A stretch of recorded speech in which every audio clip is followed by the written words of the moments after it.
They didn't call me into that room to see how I was doing. They called me in to watch 26 people decide what would happen to my body before I ever opened my mouth. My name's Dana Whitfield. I'm 28. And I want to tell you about the worst morning of my life, because I think about it almost every single day, and I don't think I'll ever stop. It was a Thursday. I remember that specifically, because I kept staring down at the speckled tile in that hospital corridor, tracing the little flecks with my eyes, just so I wouldn't have to look up at any of the faces waiting for me. 26 of them. Aunts, uncles, second cousins I hadn't spoken to since middle school, all of them had shown up at Ridgeview Memorial that morning, not to ask how I was holding up, but to make absolutely sure I gave them the answer they'd already decided on. My cousin Priya had started a group chat 3 days earlier, titled Team Marcus. My uncle Warren had printed out a petition, if you can believe that, an actual petition, with signature lines. And somebody, to this day I don't know who, left a gift basket outside my apartment door, like a basket of muffins was supposed to make any of this feel okay. It all started about a month before that. My younger brother, Marcus, 25 years old, the funniest person I have ever known, the kind of guy who could get a stranger laughing in under a minute, was told his liver was failing fast. He needed a partial transplant, and he needed it from a living donor. I love my brother more than almost anything on this earth. I need you to understand that, before I say anything else.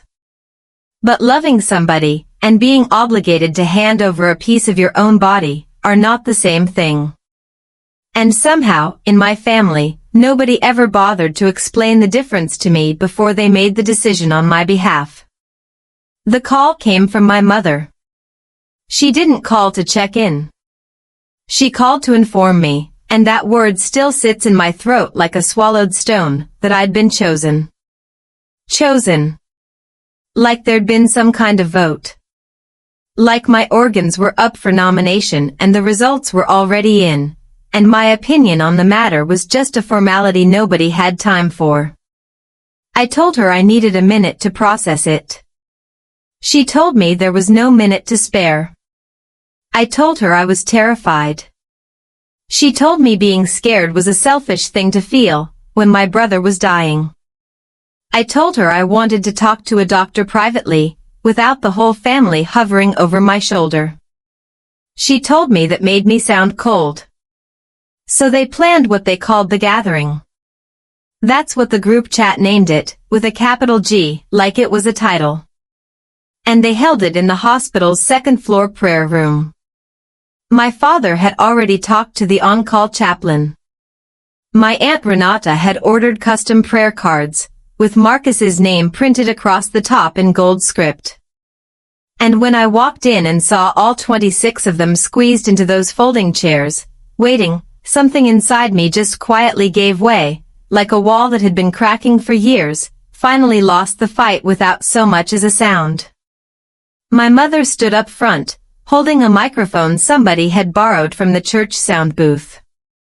She had on her navy dress, the one she only wears to funerals and to court. And she looked at me with that exact expression she's had my whole life, the one that says she's already decided how this story ends, she's just waiting patiently for me to catch up to her. Then she tapped the mic twice, cleared her throat, and said, loud enough that it echoed off every wall in that room, our Dana is finally going to do something that matters. Nobody said anything for about 2 full seconds. Then people started nodding. A few even clapped. My cousin Priya wiped at her eyes with a tissue. And I stood there, at the very back of that room, in my old college hoodie and sneakers with the laces coming undone, feeling something I had genuinely never felt before in my entire life. It wasn't rage. Not yet. It was something colder than that. It was clarity. I'd spent 28 years being the easy one, the flexible one, the daughter who rearranged her whole schedule and swallowed every complaint and showed up first and left last, and never once, not one single time, asked anybody for anything back. And somewhere, in some small, naive part of me, I genuinely believed that meant I'd earned the right to say no when it actually counted. I was still frozen at the back of that room, still gripping the strap of my bag, still trying to decide whether to sit down or just turn around and walk straight back out through those double doors, when I heard footsteps coming down the hallway behind me. My doctor, Dr. Eleanor Vance, walked in through the side door, holding a folder and a sealed envelope. She scanned the room, saw my father start to rise out of his chair a little too fast, and looked straight at him with the kind of expression that told me she'd dealt with families like mine before, and had officially run out of patience for it. "Did you tell her yet?" she asked. Her voice wasn't loud, but it carried, and it landed square in the front row. The quiet that followed had actual weight to it, the kind you could feel pressing against your chest. My father, Walter Whitfield, isn't a small man. 6'2", built like he'd spent his whole life doing manual labor, even though he'd worked a desk job for 30 years, the kind of man who takes up the whole doorway when he walks through it, and has never once looked unsure of himself at any dinner table in his life.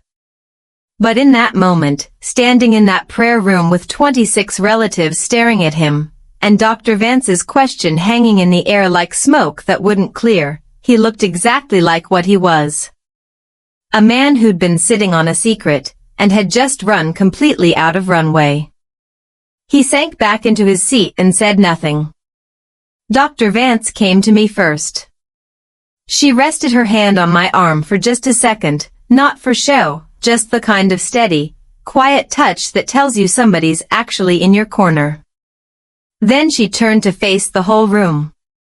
She introduced herself calmly, made sure everyone understood she was my attending physician, mine, not Marcus's, and she said that distinction mattered, because everything she was about to say came from her duty to me as her patient, not to me as a daughter, or a sister, or a family member who'd been chosen.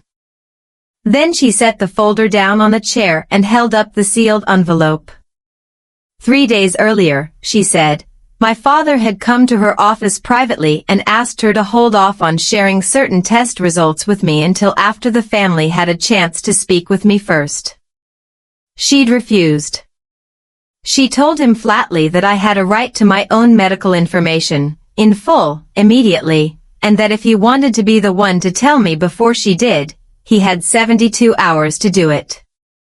Those 72 hours had come and gone. My father stared down at the floor and didn't say a word. Dr. Vance handed me the envelope. My hands were steadier than I expected them to be when I opened it. Inside was a single sheet, a summary of lab results with my name typed across the top, and a string of medical language I had to read twice before it actually landed.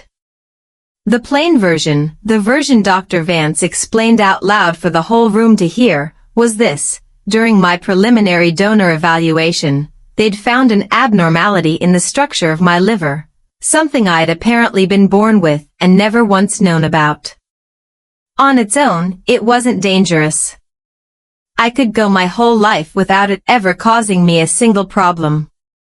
But it meant that donating a portion of my liver carried a real, elevated risk for me specifically, well above the standard. High enough that Dr. Vance had already written into my chart that she could not, in good conscience, clear me as a donor. I was medically disqualified. And my father had known for 3 full days. He'd known, and he still organized the gathering. He still handed my mother that microphone. He still let 26 people cram into a prayer room to corner me into agreeing to a surgery my own doctor had already flagged as dangerous for my body specifically. He'd gambled, and I understood this with a coldness I don't think I've ever fully shaken since, that if I said yes before I found out the truth, the momentum in that room would be too strong for me to ever take it back. That the guilt of backing out in front of everyone would keep me trapped in a promise I never should have had to make. The room didn't erupt the way you'd expect. Nobody yelled.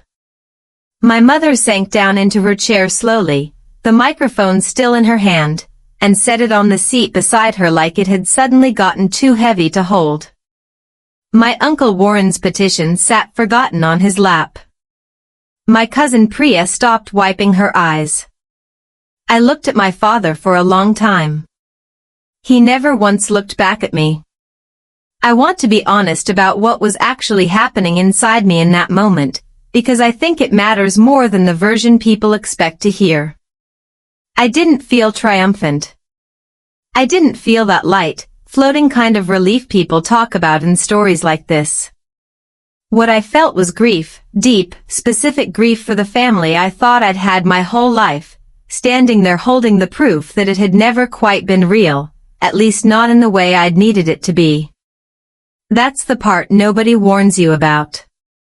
When you finally get proof of something you desperately wanted to be wrong about, there's no victory in it. There's only loss.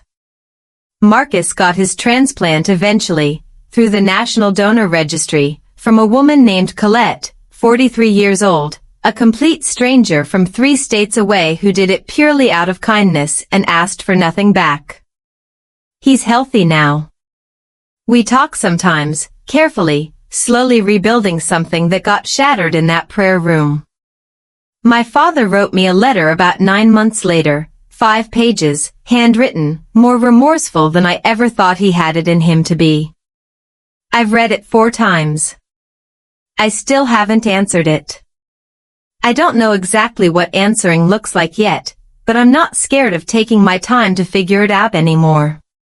Here's what I know now, at 28. That somebody should have told me when I was 8, your body belongs to you, full stop. Being afraid isn't the same thing as being selfish. Telling the people you love no is not the same as abandoning them. And sometimes the loudest room full of people can be silenced by one sealed envelope, and a doctor who simply refused to be talked out of doing her job. I still have that envelope. It's in the top drawer of my dresser, underneath my passport and an old photo of Marcus and me as kids. Most days I forget it's even there. Other days I take it out and just hold it, not out of anger anymore, just as proof that the truth showed up for me the moment I needed it most, even when the people who raised me chose not to. And honestly, that's enough. It has to be enough. And little by little, it actually is becoming enough.